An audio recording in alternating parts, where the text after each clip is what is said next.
Bismillahirrahmanirrahim. Assalamualaikum warahmatullahi wabarakatuh.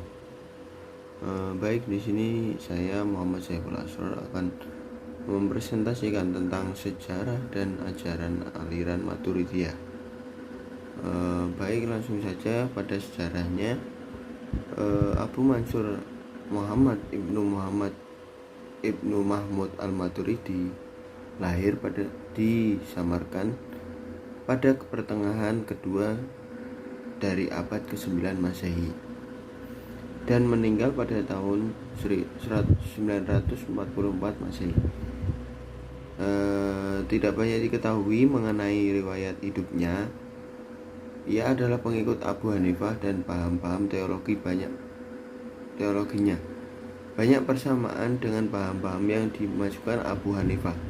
Sistem pemikiran teologi yang ditimbulkan Abu Mansur termasuk dalam golongan teologi ahli sunnah wal jamaah yang dikenal dengan Al-Maturidiyah. Abu Mansur Al-Maturidi mencari ilmu pada pertiga terakhir dari abad 3 Hijriah, di mana aliran Mu'tazilah sudah mengalami kemunduran dan antara gurunya adalah Nas bin Yahya al-Balaghi. Negeri Samarkand pada saat itu merupakan tempat diskusi dalam ilmu fikih dan usul fikih, dan diskusi di bidang fikih berlangsung antara pendukung mazhab Hanafi dan pendukung mazhab Syafi'i. Selain itu, aliran Maturidiyah merupakan salah satu dari sekte Al-Ahlussunnah wal Jamaah yang tampil bersama dengan Asy'ariyah.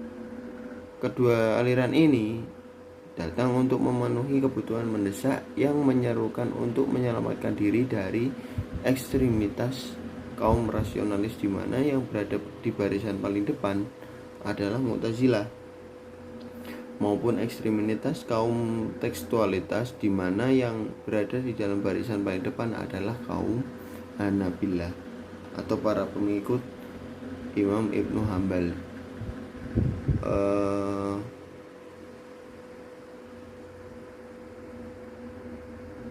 Asy'ariyah lebih dahulu menentang paham-paham aliran Mu'tazilah.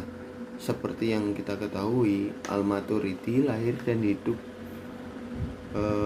di tengah-tengah iklim keagamaan yang peduli dengan pertentangan pendapat antara Mu'tazilah. Pada Al-Maturidi melibatkan diri dalam pertentangan itu dengan mengajukan pemikiran sendiri. Pemikiran itu merupakan jalan tengah antara aliran Mu'tazilah dan Asy'ariyah. Karena itu, aliran Maturidiyah sering disebut juga berada di antara teologi Mu'tazilah dan Asy'ariyah. Pada awalnya, aliran Maturidiyah dan Asy'ariyah dipisahkan oleh jarak.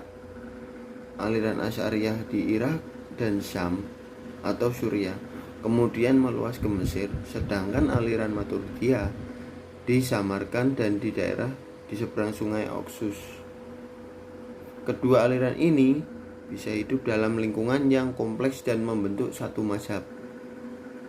Nampak jelas bahwa pendapat sudut pandangan mengenai masalah-masalah fikih kedua aliran ini merupakan faktor pendorong untuk berlomba dan survive.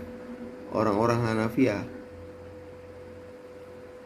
membentengi aliran Maturidiyah, dan para pengikut Imam Asy-Syafi'i dan Imam Al-Malik mendukung kaum Asy'ariyah. Seperti yang kita ketahui, Al-Maturidiyah lahir dan hidup di tengah-tengah iklim keagamaan yang penuh dengan pertentangan pendapat antara Mu'tazilah yang mementingkan akal dan dalam memahami ajaran agama, dan Asy'ariyah yang menerima rasional dan dalil wahyu sekitar masalah kemampuan akal manusia. Maka dari itu, Al-Maturidi melibatkan diri dalam pertentangan itu dengan mengajukan pemikirannya sendiri. Pemikiran itu merupakan jalan tengah antara aliran Mu'tazilah dan Asy'ariyah. Karena itu juga aliran Maturidiyah sering disebut berada antara teologi Mu'tazilah dan Asy'ariyah. Nenek Al-Badawi adalah murid dari Al-Maturidi, dan Al-Badawi mengetahui ajaran-ajaran Al-Maturidi dari orang tuanya. Al-Badawi mempunyai murid, dan salah seorang dari mereka ialah Najm al-Din Muhammad al-Nashafi.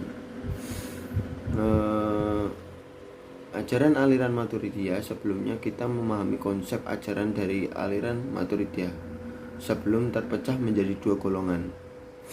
Kita harus tahu konsep pemikiran Al-Maturidi terlebih dahulu, yakni tentang kewajiban makrifah terhadap Allah Subhanahu wa taala mungkin ditemukan berdasarkan penilaian akal, sebagaimana Allah Subhanahu wa taala telah memerintahkan untuk melakukan penalaran dalam sejumlah ayat Al-Qur'an. Allah Subhanahu wa taala memerintahkan kepada manusia untuk berpikir mengenai kerajaan langit dan bumi, dan memberikan pengarahan kepada manusia bahwa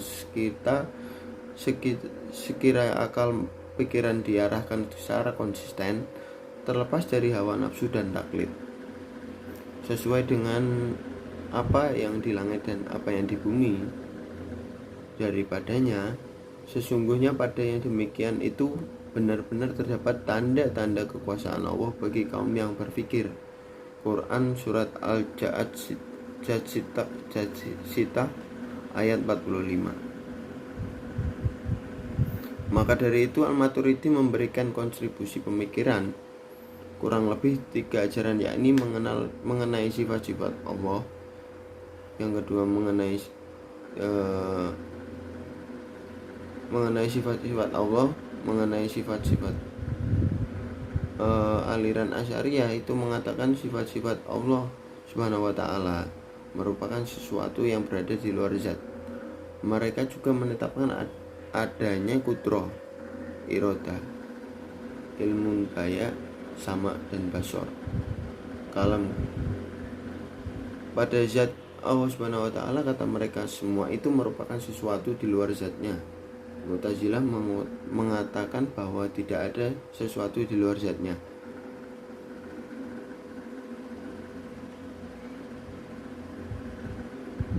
Menurut pendapat Al-Maturidi, dalam memahami sifat Allah, hampir sependapat dengan aliran Mu'tazilah yang mengatakan bahwa zat dan sifat Allah tidak terpisah. Sehingga dalam hal ini jelas Al-Maturidi lebih dekat dengan aliran Mu'tazilah.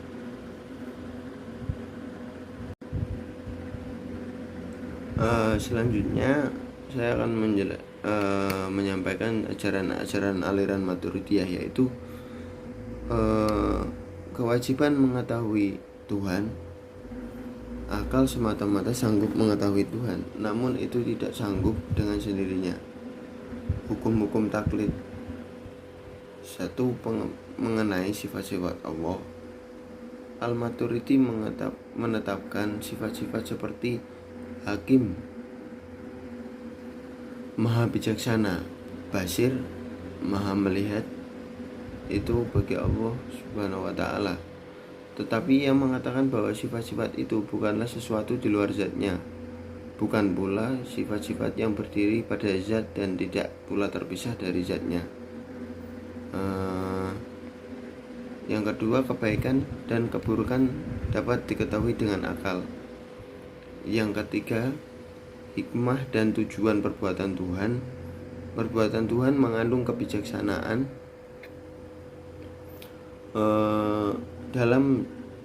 baik dalam cipta-ciptanya maupun perintah dan larangan-larangannya.